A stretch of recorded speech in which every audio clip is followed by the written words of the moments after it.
All right, everybody. Welcome to another episode of Go with the Flow. I'm your host, Folarin Okulaja, here with another special guest, who might actually be the hardest guest I've ever had to schedule. And keep in mind, I've had the literal governor of New Jersey on. I've had a general manager of an NFL team on, but Gia right here, hardest schedule in the world, because she's a world traveler. She's all over the place. But welcome to the show, Gia. Clap it up for Gia. Thank you. I'm happy to be here. Before we start, just give the people your background. Tell them who you are. Hello, everyone. My name is Gia McCrae. I am a native Houston, Texas, by way of London and Singapore. I've lived in New York for 2 years now, almost 3, right? Yeah. It's been 3. Yeah. It's been 3. Yeah. And I'm really excited to be with the Flow.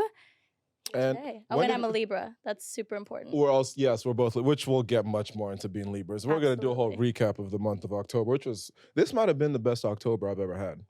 I kind of would agree with that, I think. We'll get into more why, because between FLOday, your birthday trip, a bunch of other stuff, it was just a great, great month. But how did we meet? I keep trying to think of who introduced us. Okay. What was the connection here? So Joelle introduced us. Shout out Joelle. We hope you are loving San Francisco. I know. I miss her so much. She's actually coming back soon. Nice. Just to visit. Okay.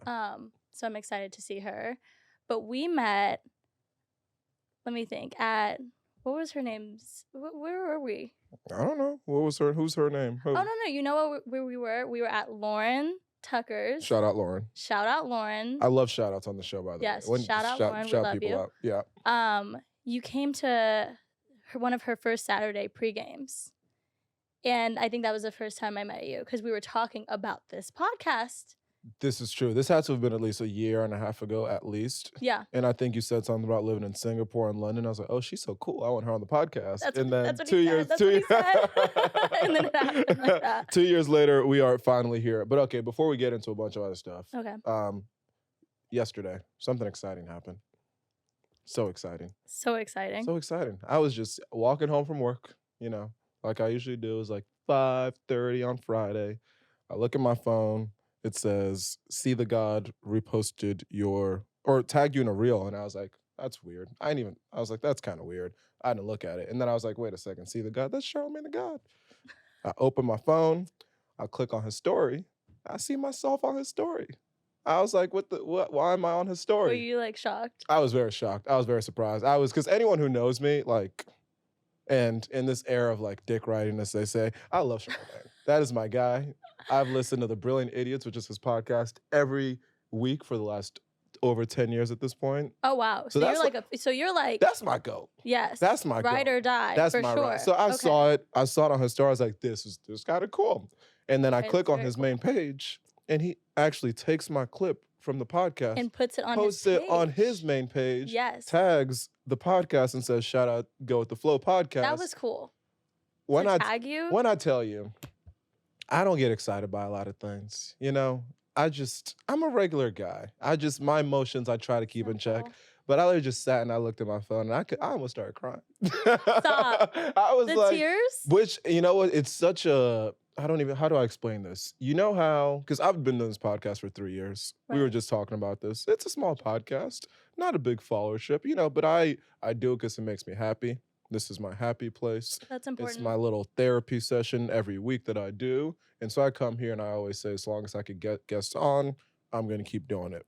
And there have been moments of frustration where it's like, oh, why is these clips or these episodes not doing what you want them to? Mm-hmm. But getting acknowledged by the person that you've watched do it and you've admired do it for 10 plus years, that meant something.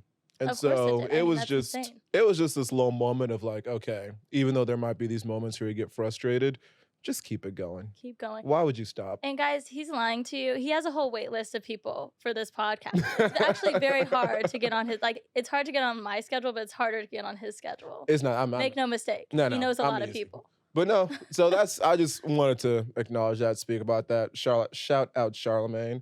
I'm going to get him on this podcast. It's going to happen.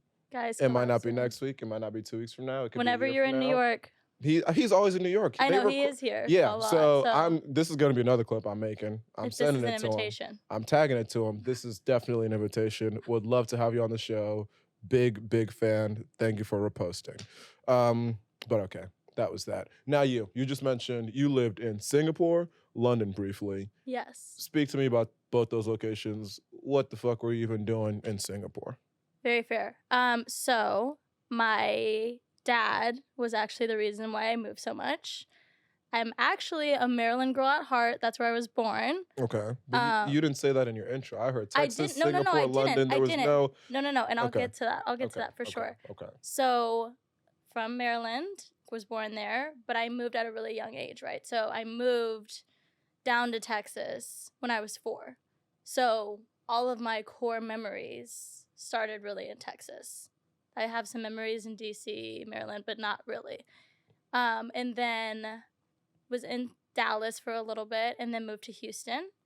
And then when I was in 5th grade, my parents sat me down and they said, Gia, we're going to have to move again. And mind you, this is my 3rd move.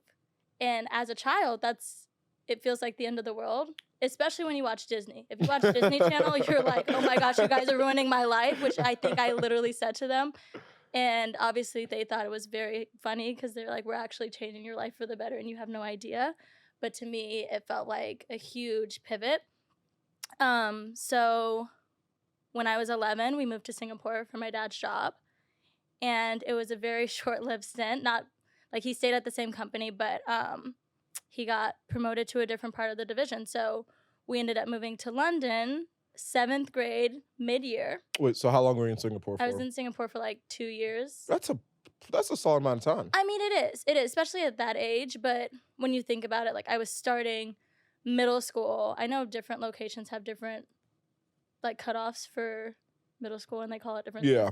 But the middle school I knew was 6th grade, and you know, middle school was such a big thing. Like everybody talked about going to that next chapter, and I was starting it in a foreign country. I was in Southeast Asia. I didn't know anybody there, and my parents didn't want me going to the American school. They're like, we should send her to the international school. She would love that. I'm like, why would I love that? I don't know anybody here. I thought we didn't speak the same language. Like, you have to remember, guys, I'm so young. I was about to ask a dumb question. What is the official language in Singapore? Okay, please correct me if I'm wrong. I think it's Cantonese. Cantonese is number 1. You lived there for 2 years. No. Let's do our Googles. No, okay. I genuinely think it's Cantonese. And then Mandarin's the 2nd, English is the 3rd, I think. Somewhere in that order. But when I was there, I did learn Mandarin. Do you still speak? I do not, and I feel really bad. Kind of a tangent, but my parents always supported any passion, idea, thought I had, and so I was like, I want to speak Mandarin, and of course they're like, oh, she's gonna be president. This is gonna be the best thing ever. She's gonna learn Mandarin and be in Spanish and be trilingual, and that's gonna be amazing. So I did actually continue my Mandarin lessons in London, and it was only when I moved back to Houston that I stopped. And I'm sorry, Mom and Dad, for that. To confirm your answers, the official languages of Singapore are Singaporean Mandarin, Malay, English, and Tamil. Okay, I think in 2012 it was different. Okay. I think it was.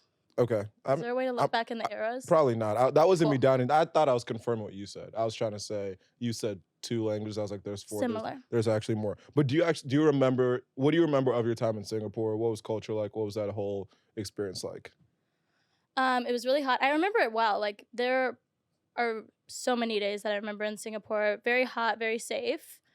It's full of expats. You'd be surprised at, especially in certain areas. I lived close to Ion, which is like a major mall in Singapore. And my school was over there. My condominium was over there. So like my whole life condominium. Was my condo. Why'd you say the whole word? I don't know. Why did I say the word? I don't know. That's not. Okay. I don't know. Sorry, guys.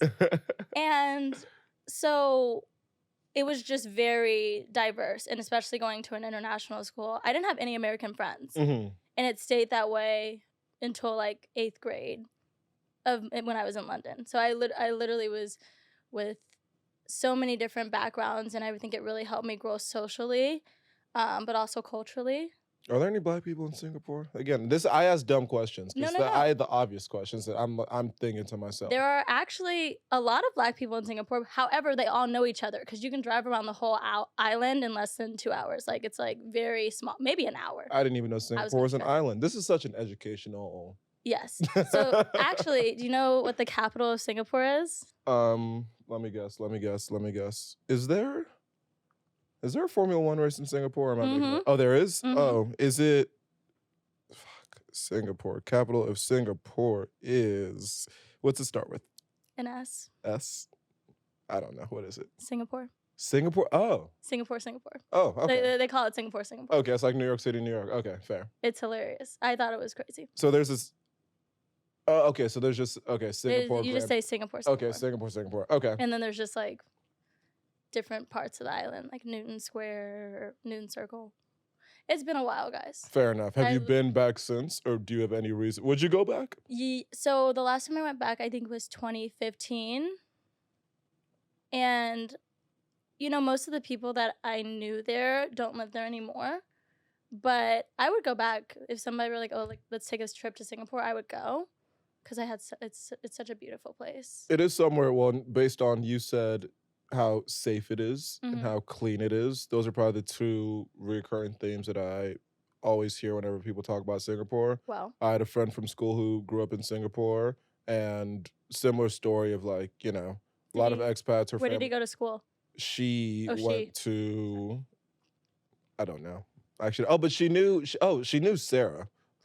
So she went to the American school. Yes, that must have been, yes. So yes, Sarah went to SAS. Shout out Sarah. I went to ISS, International School of Singapore. Shout out ISS. And then Singapore to London. Yeah. For your dad's job, what was that transition like? So my dad actually thought it would be a great idea to sit me down. It's always a sit down, right? So like, but this time we were traveling already. We were on one of his work trips and we went down to eat lunch, and he got a napkin, he got a pen. He's like, I want you to list 5 places you want to travel to. And so I'm listing places I want to travel to, like writing random things down. And I think I ended up writing like 10. And London was like the 7th place because we had already been there. And I was like, I would go back. And he said, okay, I have great news for you. One of these places we're moving to. And I was like, whoa, pump the brakes. I'm in 7th grade. I'm not, middle of the year. But honestly, I'm not mad at that strategy because put yourself in his. It's a terrible strategy, guys. Do not do it to your children. But put yourself in his situation. Yeah. How do you even go about breaking that news to a child? There's no easy way to do it. So make it a nice little activity. Make it seem like you kind of proposed it in a certain way. But he said visit, not live. Fair. So maybe hit live. Because I remember similar to you, born in Nigeria, lived there 9 years. Yeah. And I remember when we moved to North Carolina, I thought we were coming for vacation. I didn't even know we were moving. At least in hindsight, I don't remember registering it. They probably did tell me. But again, maybe my memory was bad or I just didn't understand what they were saying. I probably thought it was, we're just going to go see your cousins again like we always do. But no, it was no, we are moving. And then I remember when we moved from North Carolina to New Jersey, because I was also only there for 2 years. So I forgot about North Carolina. So kind of similar. Yeah. That one was more of a conversation, and you whine, you complain, I have all these friends, you're ruining my life type energy. Yeah. But then as a parent, if you have to move, you have to move. I mean, yeah, I think now being in the workforce is such a different perspective of, my whole team, they have families, and just seeing the choices that you have to make as an adult, I understand it now. But when you're young, you're selfish. You're not thinking about that. You're like, what about my friends? Or I just got a new crush. Or like, I just got on this club. Like, you're not thinking, oh, this is like for the betterment of us as a family. And you're actually doing something to help me. You're like, you're ruining my life. Yeah, honestly, one thing that you just mentioned that I do think about a lot too is I think I'll speak for myself. I am fortunate enough that I'm in a place where I do get to be selfish, even to this day as a 25-year-old. Oh, yeah. I am, the money I make, I get to spend it how I like. I don't have to take care of, there's no loans, there's no, like my family, like my parents taking care of themselves. And I will look at people who are working similar jobs as me, making similar salaries, and say, oh, they got 3 kids at home, they got to commute to New Jersey. Which is insane. Right. It makes you appreciate things, but also kind of doesn't make you want to rush forward at all. Yeah. When I have kids, obviously I'll take care of them because I have, not because I want to, but I'm very much so because I have to. But no, very much so in a place where it's like you, as 25-year-olds, we are in a unique position where and this goes back to me again, always being like, oh, chase your dreams, trace your dreams. We're going to look up in 3 to 5 years and people are going to be married, kids, there's going to be real responsibilities. Yeah. If you're in a job, you're probably going to have to stick with that and not be able to wiggle as much as you want to. Right. So if there's ever a time in our lives to be selfish and kind of chase our dreams and do all that now, fun stuff, sure. It's kind of now. Yeah, I agree with that. And to go off your point, it's interesting because some of my friends, like one of my closest childhood friends, has an almost 1-year-old now. Damn. And I know, and I look at that, and then but she's like the best mom, and she's so selfless, and it's crazy to see like the juxtaposition of our lives. But I think that it's made me realize how selfish I am right now. I'm like, oh my God, you have a child, and I'm over here like crying. Which like, there's honestly nothing wrong with. Crying at Target about something ridiculous. But yes, no. So when I moved from Singapore to London, I had a better attitude. Like it took me less time to get over it because I said, okay, I didn't want to move to Singapore.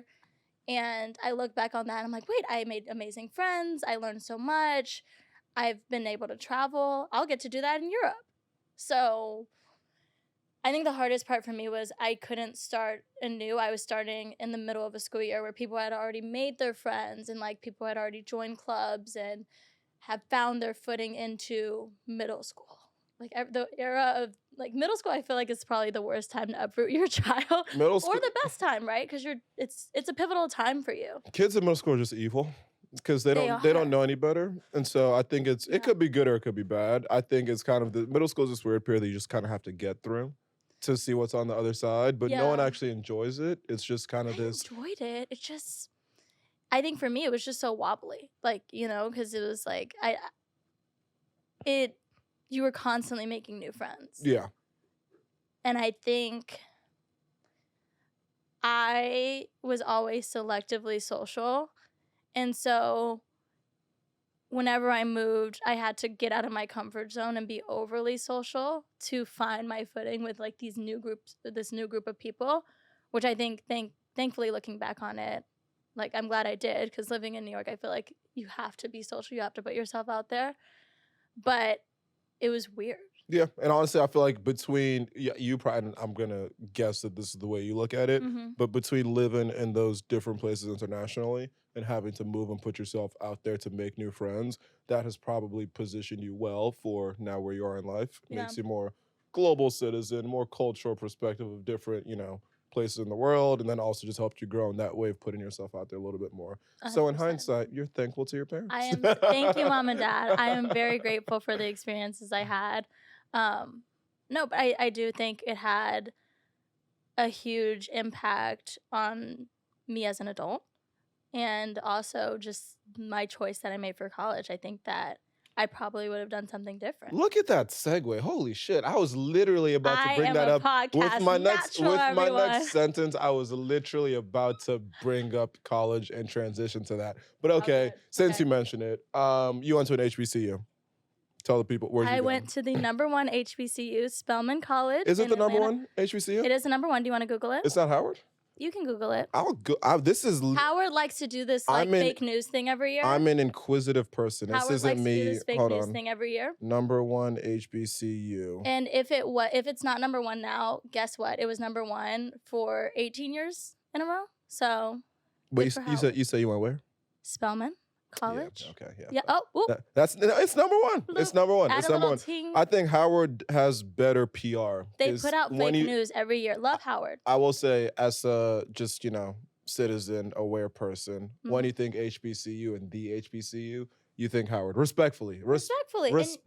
So your PR could be better. And honestly, it's the same way. Our PR. It's the same way with Princeton. That's true. When you think Ivy League, you think Harvard. No one knows Princeton. We are like you would be surprised. You would be surprised how many people don't know Princeton. And I would say it sounds pretty similar where it's like you think HBCU, you think Howard, you think Ivy League, you think Harvard. So both our schools could work on our PR a little bit better. But okay, so since you just mentioned that. #1. Go into a little bit your decision to go to an HBCU and kind of how you weighed that versus the other, PWI, whatever other institution you could have gone. Okay, so I moved back to the States when I was 15, and my high school was pretty small in comparison to other schools. And I realized when I was touring places, I would go to like the big schools like UT or Baylor. And I just was so overwhelmed with how many people were there. And this goes back to the whole selectively social thing. I felt like my identity did not align with going to a big school. Now, and that's why I didn't even apply to Howard, because I was like, it's too big. I think there's just too much going on. These are like the 4 years where I focus on myself, learn what I want to do. I need an environment that's a little bit smaller that can support that. And like my classes feel more intimate so that I feel like I truly want to learn. And that's kind of the idea that I took into when I applied, or that I applied to college with. And I applied to 7 schools. I do not remember all of them, but What was balance of HBCU versus not? Only 2 were non, I think. Okay. Or maybe 3. Okay, I remember distinctly applying to Tulane, and I did not get in. Hey, they're lost. You know, they're lost. I would have been a great student, but it's fine. No, but everything happens for a reason. I don't think I should have been in New Orleans for school.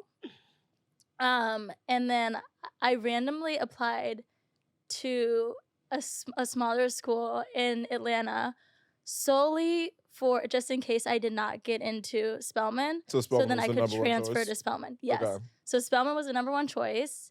I applied to Hampton, got in at Hampton. I was going to go to Hampton until I got my acceptance letter from Spelman. Okay.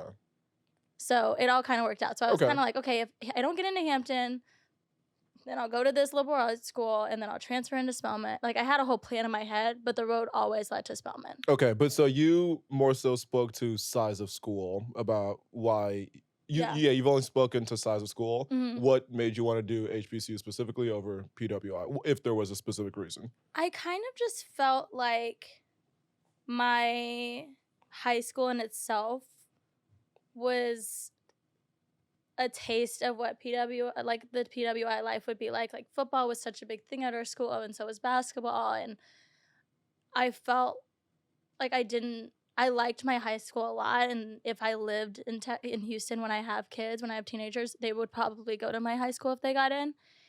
So I'm grateful for the time I spent there, but I felt like at a PWI, I would graduate and still not know who I was or have the confidence of what I wanted to be, just based off of my older peers when I talked to them in conversations and they went to PWIs, not necessarily Ivy Leagues, but like just big state schools, whatever. And then when I talked to my older friends that were at Howard currently, or that even Grambling or Hampton, I just felt like there was a level of confidence to them, and they were getting better jobs. I was like, wait, why are they getting better jobs? But I think that I was really intentional about applying to an HBCU because what I noticed is it's 4 years of your life where you are unapologetically allowed to be yourself. And you are in a place that empowers you to speak your mind and grow in your confidence and explore who you want to be. And I don't know if you know this, but like HBCUs have clubs, but like the clubs are so big and intense. You would think they're like mini sororities and mini fraternities. What do you mean clubs like? Like just finance club type shit? No, or like what? What do you mean clubs? Not finance clubs. Like there was one Skirts, shout out Skirts. And it was a service organization. And we would just do everything together. We would have like mini Christmas parties, do service activities every weekend, like things like that. It's just whatever club you were involved in, you repped it wholeheartedly.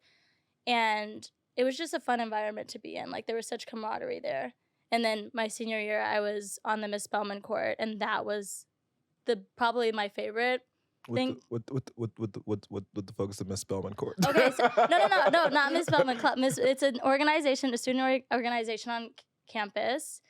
HBCUs have a very big, I guess, royal court life. Okay. Like, there's a lot of campus queens and campus kings on the other side. Okay, kind of like prom king, but at a bigger scale. No, like, you're responsible for advocating for your community. So Miss Spelman is like the most coveted court you can be on at Spelman's campus, and then Miss Maroon and White is the most coveted like court you can hold at Morehouse. Okay.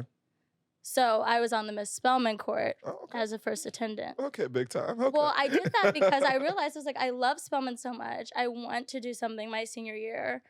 Was there also student body? There was. That was different. Yeah, okay. SGA, Student Government Association. Okay. That club was also huge. I'm forgetting the third one. I'm so sorry. I don't know why I'm forgetting it right now. That's okay. College was a long time ago. We're Pulse. Pulse did all like the events on campus. I love Pulse. Pulse did all the events on campus. Shout out Pulse. But anyways, I just felt like it was the right environment for me to be in. I liked that I was taking classes with all women. Because also, I was all girls. I found out Spelman was an all-girls school like a month ago, maybe. What? I didn't. Well, that's fair because Morehouse is like across the street, but like basically, I didn't know Morehouse was all men. I didn't know Spelman was all women until very recently. Yes. This is a safe space. We're educating each other. Okay, don't judge. No, I'm not. Don't judge me for my lack of knowledge about HBCUs. But okay. Yeah. So even one layer deeper, all black school or HBCU, and then the all going to school with all women. How did that enhance or how did that affect your experience at all? I think that because here's my thing. What's your sorry take to cut on you all off. women? No, I personally I don't think I couldn't go to an all guys school. You could. I couldn't. Why? I would never get a haircut. I would never put good outfits on. No, you would. I'm not saying that I do everything I do for women because that's not at all what I'm saying. But there is just a different level of attention that I am putting on my upkeep when it's like, oh, there is a pretty girl that might walk by and she's going to see me fitted up. See. And I just think this is something that if I was just around a bunch of dudes, we would just let ourselves go. It's like, I'm not trying to, like, what? No, but here's the thing. Like, okay, you have to remember, like, close your eyes. I'm kidding, no. But no, seriously. Yep. In 2018, yep, on Morehouse's campus, we had Chick-fil-A, we had Pizza Hut. Wait, was Pizza Hut gone? Papa John's. Papa John's. This is such an none of this exists anymore. Chick-fil-A, if Chick-fil-A is on your campus, on the other campus, girls are coming over every single day to your campus to eat at Chick-fil-A. So I'm supposed to talk to girls at Chick-fil-A? No, but you're seeing women all the time on your campus, like walking through your campus. You're getting out of class, there are going to be women that you see. Do you have shared libraries? Yes. Oh, okay, that's what's up. Yes, we share a library cafeteria. with Clark Atlanta. Do you have a shared cafeteria? No. Okay. What about party scene? Are you? It's all together, yeah. Okay. So, another lesson. Clark Atlanta University, Spelman, and Morehouse. Together, it's called the AUC. AUC. I'm learning something new. Okay. The AUC. Yes. So, all the parties would consist of people from the AUC. Fair. I hear what you're saying. I personally could not exist in a world. Flo would not get a haircut at Morehouse, and he would get absolutely cooked if he didn't get a haircut. That's okay. There's literally a barbershop on campus. At which campus? At Morehouse. Okay.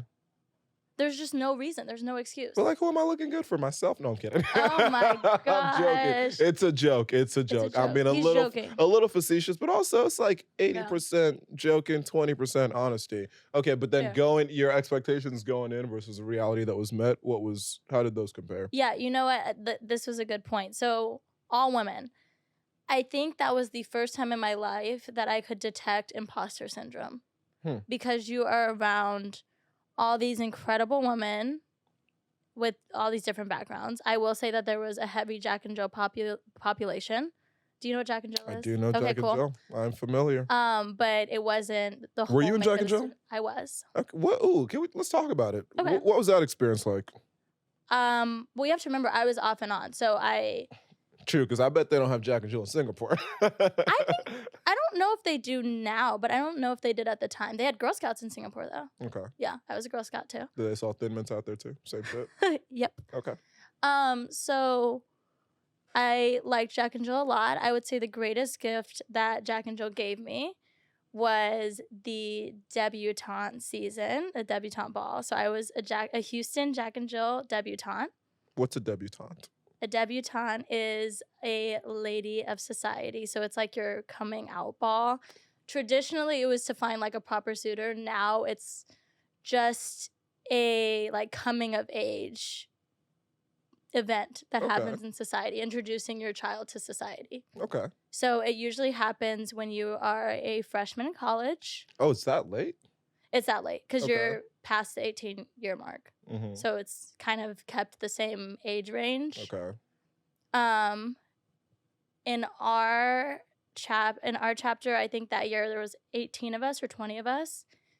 But those girls are some of my best friends in life. And although we knew each other before debutante season, you're like together the whole month of December. And you're doing like breakfast, a lunch or a tea, a dinner or an like a party together every single day leading up to Christmas. It stops on Christmas.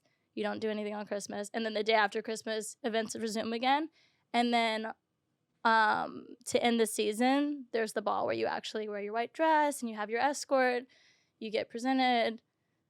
And it's just a lot of fun. It's the best thing I've ever participated in ever. Okay. Thank you, Mom and Dad, again.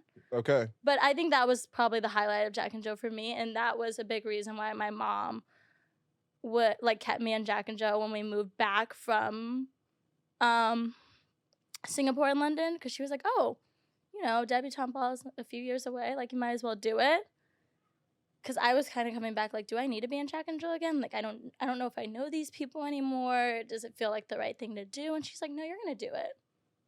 So, I wouldn't say it's a big part of my life, but I do think, especially when you're in majority of, like, white spaces, it's important to have that, like, area of blackness where you're just doing stuff with black people that are around the city. Okay, so Spelman had a lot of Jack and Jill kids. No, just like a little bit, like not a lot.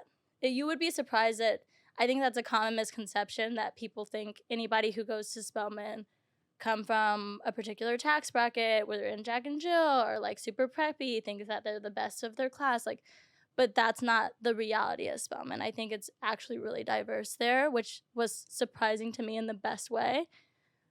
But I do think, I don't know, expectations versus reality. I didn't have a whole lot of expectations going into it. I did think it was going to be like this utopia where everybody like uplifts each other all the time and sisterhood, which is just not realistic, right? With that's not human any beings. Group. It's not human beings. That's not human nature. But I love Spelman, and I will always love Spelman. So if you could do it all again, you would make the exact same decision? I would. That's good. I would. Now, if I made like a little bit of a change, like if I had to go somewhere else, I would have gone to Howard. All of my best friends went to Howard. So I have a lot of respect for the school, but I still stand behind the fact that I felt like it was too large for me. Okay. So it was more size then. Okay. So you needed the size and you needed to feel like you're around your own people. The middle of DC. Like it's in... You've been to DC, right? Yeah. I just wasn't in love with the whole open campus thing either. I'm like, there's already a lot going on. Is it similar to like Columbia, how Columbia and NYU are just kind of in the city? Similar vibes? Yeah, but I feel like Columbia has like a little bit of off the beating path. Like it's closer to like NYU, how like you can literally like the building's right there. You can walk into it. Yeah. You know what I mean? Yeah. It was just too much of an open campus for me and too spread out. And I kind of liked that Spelman. It's behind the gates. You don't have an ID, you're not getting in. Like, I just didn't worry about my safety, even though we were in the West End. If you want to have kids one day, will you encourage them to go to HBCUs? I don't think I would ever verbally encourage them, but I do think what I will do is expose them to, like, homecoming and, like, have them around my Spelman friends, my Morehouse friends, so they can just see what that community looks like. Yeah. And they can inform that decision themselves. Yeah, that's fair. I think one thing that you said earlier was you you liked that you could be unapologetic.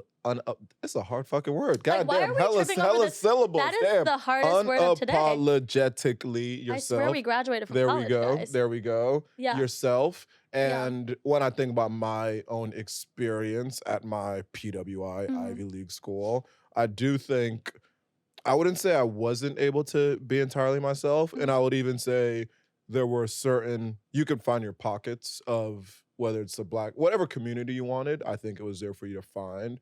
And that is where you could probably be 100% of yourself all the time. And again, I'm someone who is always going to be myself. So it doesn't matter if I'm in a white space, Black, like I'm just going to be who I am, whether it's like the eating club that I'm in, whether it's club soccer, whether it's the Black Men's Association. There are, I think I always present as my full self, but I do hear what you're saying about there's maybe certain tensions that might exist between different communities that you might not have to deal with when you're at an HBCU. But when I look back on my experience, I'm very loved my experience. Yeah. Would do it 100 times over. Okay.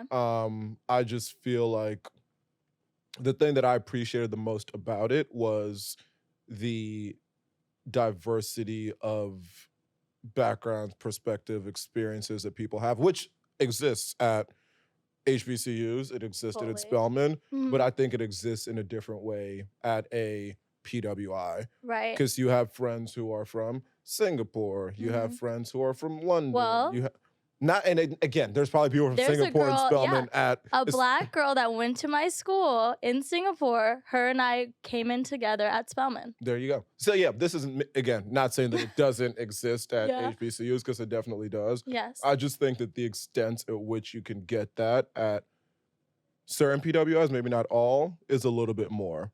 And that's probably the reason why I'm like, honestly, if I could do college again, I think there's 3 ways I would do it. I would do the Ivy League experience. Yeah. I would do big state school, like masters, and then again another year of masters like HBCU. Yeah. Just to get those single experiences. But as far as like the breadth of the 4 years,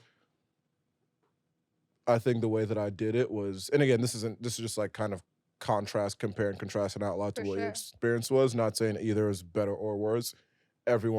People go to both all day, every day. They do. There's very successful people who went to all the schools we went to and all the schools we're talking about. I mean, there's people are successful at any school.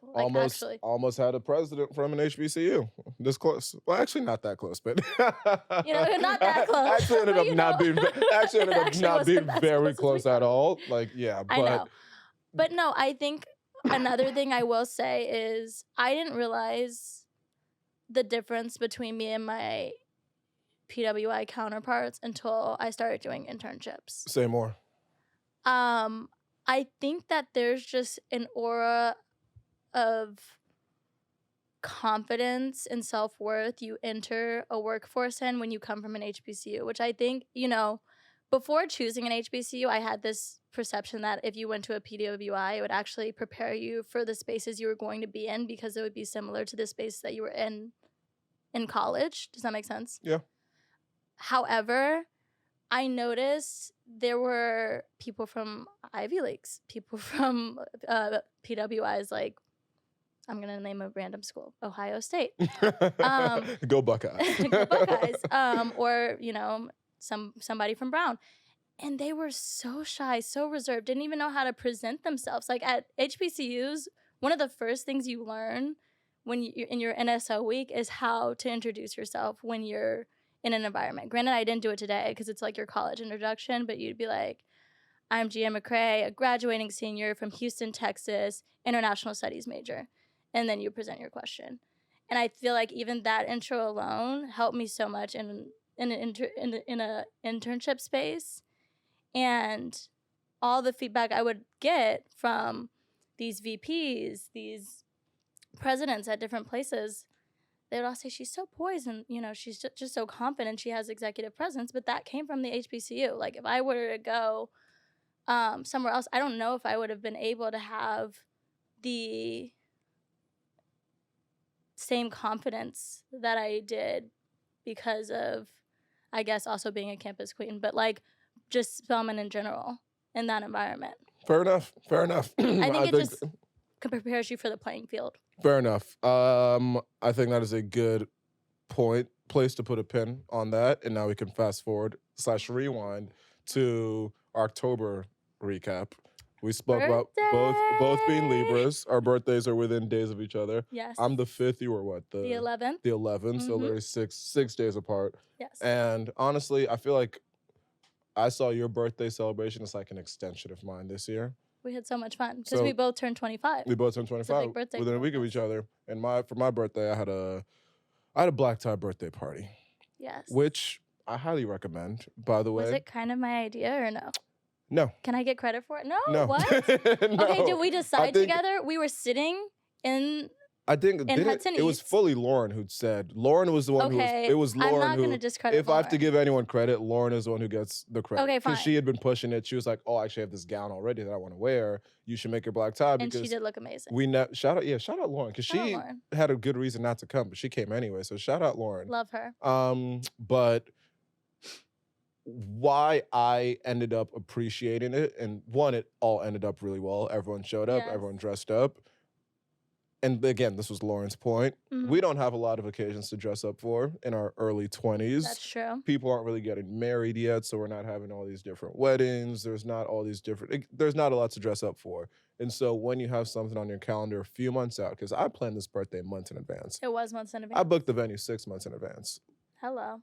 Videographer, photographer. This is the Libra DJ. Coming out, everyone. This is I'm a pretty organized person. I need every detail to be perfect, which day of there were some frustrations, but when you have something where I think I sent out the part, the paperless post because he needed to elevate it a little bit. Yeah. Like 6 weeks to 2 months in advance. I think that gives you something to look forward to. You can plan your outfits accordingly. And then the actual day of, it is giving us this little moment of what our weddings will look like and what other major celebrations will look like. So I was pleasantly surprised with the turnout and the fact that everyone actually all dressed up.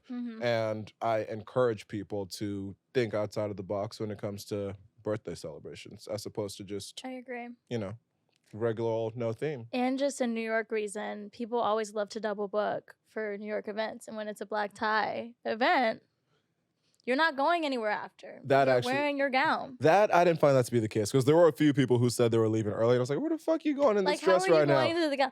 I thought that would be the case, though. I thought that would be the case. I don't know. I mean, so I think it definitely kept more people there than would have if it was just another thing they could pop in and out of. But there, I distinctly remember there were a few people who were like, oh, I do remember running to something else. A couple of guys, couple of girls. But again, was not mad at that. So it was FLOday. This was FLOday. And then your birthday was 6 days later. Yes. What did you do for your birthday, Gia? I went to Jamaica for my birthday. I always knew for 25 I wanted to do a trip.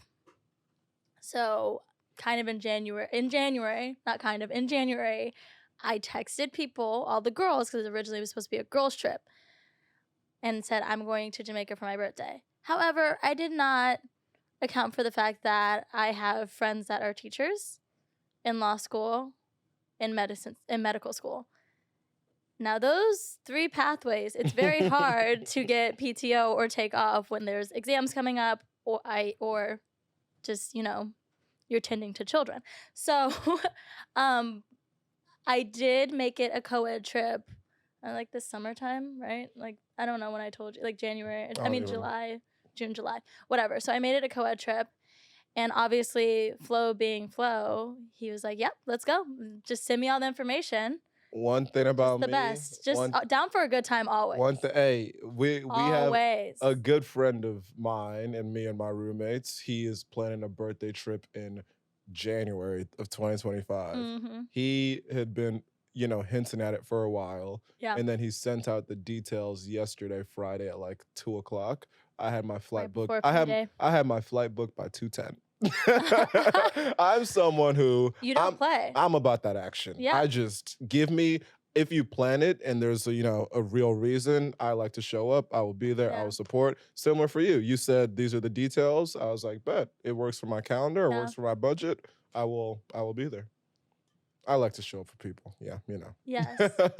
And it was so much fun. I was really nervous just because when you're mixing people from different walks of life, you never know what the outcome's going to be. But I was pleasantly surprised at how much we laughed, like agreeable people were to like going out and like doing stuff. I was kind of a grandma, but they like sat like used to have like nighttime recaps in the pool. I would stay for like 5 minutes and be like, okay, I'm going to bed. But I think it was just so much fun, and I'm really glad I did it. What was the highlight of the trip for you, if there was one specific one? If you had to pick one. Oh my God. Gavin. Shout out Gavin. Gavin was the highlight. So Gavin, guys, was our driver who doubled as a security guard. Who doubled as our extra person to party with. Yeah. Who doubled as our weed man. He doubled. He was everything. He was our everything. He was our everything, quite literally. And so he was just so much fun. No, but I don't know. Maybe honestly, hot take, most people say the beach day because it was just so like spontaneous, and then we got those cabanas and it was fun. But I actually liked my birthday on Friday. So the very first night? Okay. Yeah. So like first night, midnight until the end of Friday day. So like we went to this club and it was just fun. They had like a little stage. Downstairs, the upstairs, downstairs. Wait, are you talking about the one that we booked literally the day we got there? Yes. And then we went, quite literally, and we brought in my birthday there. They had the little signs? Yeah, the signs and stuff. I liked that. And then the next morning was just so chill. Really good brunch at the house with the chef. The chef was amazing. The chef was so good. And then even though it rained, we got on our boat. And I felt like the boat was so fun. And I think why it was my favorite part of the trip is there were little things that happened throughout that usually would stress me out, and it didn't this year. I don't know what inner peace I found in the aura of 25. You're mature now. You're a 25-year-old. That my frontal lobe, it's there developed. It is. There you go. But I just felt so much peace, and I was so happy on my birthday. And so I think probably the boat, maybe, if I had to pick one thing. I love it. Everyone keeps having their best birthday. It was their best birthday. Wait, what would you say was your best birthday yet? Ooh. Birthday, like the actual day. Mm-hmm. Yes. However, we should have went somewhere else at night. That night, it was fun, but it wasn't like the best. When we went to like that pier. Oh yeah, that was trash. Yeah, the pier wasn't very fun. It was packed out, but it wasn't fun. Yeah. But I think also what made the birthday so good is all of my friends were such good sports. Like nobody was complaining. It was a good group of 8. It was a Except when Afrobeats came on.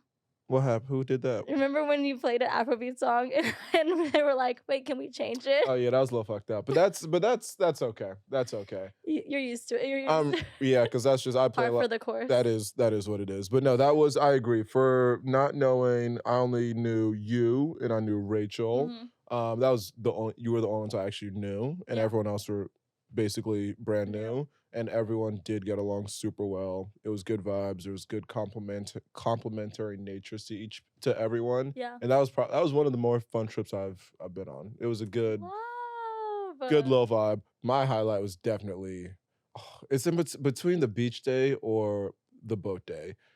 Okay, good. Jerk chicken is probably my favorite meal. There was a point where they were making jerk chicken on the beach. I could have died right there, and that would have been I would have been okay. It was so good. That chicken was the best thing I've ever had in my life. And then was this the same night when we got cocoa bread and like the patties? I think that was all this. It was all this. That was the same That's night. why this was my favorite birthday ever. The food was outstanding throughout the trip, except for the very first meal we had. I don't even remember that. Oh. Gavin, this was your one mistake. If Gavin finds, I'm going to send Gavin this podcast. Yeah, we're sending Gavin the episode. We have to send Gavin that episode because he's the star of it. Yeah, it was looking downhill at first, but then it got right up, and like that was the low of the trip. Yeah, was that person. And it was, I've been saying that I was going to try not to drink between that trip and my next trip. LOL. I haven't had a drink. Oh, you haven't? The last drink. I thought you meant on that trip. It was like. No. The last drink I had was the shot we took in the airport lounge on the way back. See, and that's why I loved that trip so much because there were so many moments of like favor that came out of nowhere. We went to this lounge in the airport and they were overpacked and then overfilled. I don't know. And then they took us somewhere else. Like we had this escort guy like take us to another part. and they greeted us with shots and espresso martinis, and it was just such a great vibe before the trip back home. Yeah, great service. Shout out Jamaica. Highly recommend. Great trip. Go to great Montego people, Bay. Great vibe. For your birthday, everyone. Love the Libras. Yeah. Love the Libras. Okay, before we get to our song segment. Actually, we could take it right to the song segment. Oh my gosh. Yeah, I don't think we have time for the other topics, but that's okay. Oh my gosh, we've yapped that much? We have yapped that. Time flies. We've been talking. Stop it. Okay. But okay, song segment. I have my. You can pull it out on your phone. By the way. I need to pull out no, it's not a memory test. Have my guests come with 5 songs that describe who they are as a person. Say, I leave it open to interpretation. Say the song and say the reason you chose it. Okay. I just need to kick this off with, Flo probably gave me the worst question ever. I give everyone the exact same question. This prompt is so difficult for me. Like, if I'm on a date with somebody and they say, oh, who's your favorite artist or what's your favorite album, I literally want to stab a breadstick in their eye. Like, I don't want to answer any music questions, so this was really hard for me. At least I gave you significant notice. My last guest, I gave her 12 hours notice, maybe, if that. You did. And so what I decided to do for interpretation, I decided to only pick songs that I at some point in my life, hyperfixated on. Okay. But either the words relate or just the aura of the song relate. Okay. So number 1, starting off strong as a tried and true cheated girl for life. Cinderella. And do you know Cinderella? I don't know. I only know Amigas, Cheetahs. No, Cinderella's the original song. It's like, my fault. Basically, it's just an anthem for women empowerment. And singing it from 4 or 5 years old to now when it comes on, give it a listen, everyone. Okay. All the cheater girls will know what I'm talking about. It's just such an empowerment song. And so I feel like that's me to a core. Just doing things yourself, not waiting for somebody to come and set you free. That's the lyric. Okay. The second one is my lover girl, and like I like to reflect a lot on memories. Okay. So Remember the Time by Michael Jackson. One of my favorite songs ever in Gia's top 100 pick. Wait, what Gia's top 100 pick? What is like, that? I have a playlist called like Gem's top 100. Okay. And it's 100 of my favorite songs ever. Wait, you curated that yourself, or was it like an automatic? No, I curated it myself. Okay, cool. It's just like my favorite songs. Okay, cool. That's the only playlist that I'm proud of, but nobody will ever see it because it's mine. Okay, fair. But I'm such a lover girl, and it's just like, do you remember the time? I'm not gonna sing. Third song is, okay, I kind of vacillated in this. I don't even know what that word means. Like, I was just up in the air trying to decide which one I was going to choose. Okay, Spelman, vacillated. Was Promises by Maverick City Music. I don't know that. It's a gospel song. I was going to go between that one, Promises, or God and Me by Mary Mary. The Promises was just like, I feel like I'm so rooted in faith, and whenever I am having a hard day, that is the song that I listen to, and I feel like it explains my vision of Christianity really, really well. God and Me, it's just like a mindset of daily action, like if I'm a Christian, because it talks about, you know, you think this person has this, you think a person has that, and it's all because God has allowed me to have it. And if you're not a Christian, that's okay, but that's just what I think. And then third song, fourth song.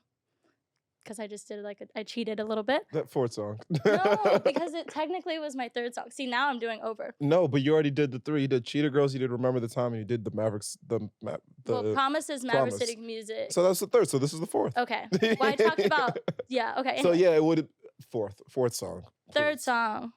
Oh, fourth song. Yeah, fourth song, sorry. Here Comes the Sun by the Beatles. Okay, good one. Just because, just my happiness, I feel like it's really connected to my happiness. Like, it's all right. So anyways, yes. And then Flo knows a lot about my relationships, more than he should. And so You'll Never Know by Ariana Grande. I just feel like every time I get out of a relationship, it's like a song that really relates to me because it's just like. And how often are you getting out of relationships? Anyways, so. I wish we had more time to discuss relationships. No, we don't need any more times. But, Ariana's like, it's a little too late. You've been replaced. Which. Fair enough. I know how to be silent. Okay, fair enough. Okay, very last question that I've been asking all the guests is based off this article that I read, where it asks a bunch of young people to manifest life 10 years in the future, kind of to the most specific detail possible. I'm big on manifestation, putting things out into the world. So, Gia, at 35, where ideally do you want to be to the most specific detail possible? At 35, okay. Dr. Pepper in hand. I'm joking. No, I love Dr. Pepper. 35 years old. I really hope to be in a career path that I love. Right now, I think that's marketing. It could change at 35, but I hope to be a marketing executive in some way. I hope to have a life partner that is loyal to me and loves me and is just extremely supportive of not only me, but our family. I guess if I'm 35, maybe I'm like 1 or 2 kids in. Oof, I don't know. I'm 25 now. That kind of seems like a little close now. The 10 years is a long time. I used to think 25 was so old. Yeah. And now I don't feel that way. Interesting, because I do feel old. You do? I do. And I've never felt old until I turned 25, because a quarter century just feels real. I don't know, like that TikTok sound, I'm just a baby, comes into my head. when I'm like, I'm 25, but I'm just a girl, I'm just a baby. Yes, but hopefully with my 2 twin boys, maybe a little girl. And I don't know where I'll be living, either in California or Texas at the age of 35. And most importantly, just happy and healthy. I'm hoping that in 10 years, I'm happy, healthy with my amazing partner and my beautiful kids. And 10 years from now, and my niece and nephew are enjoying high school. There you go.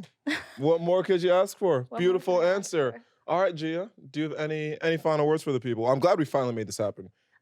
Years later. Years later, here we are. Dr. Pepper, please sponsor me. That's it. That's how you're leaving the people. And Flo, thank you for having me. Of course. Thank you for coming on. Thank you for listening. This has been another episode of Go with the Flow. Cheers.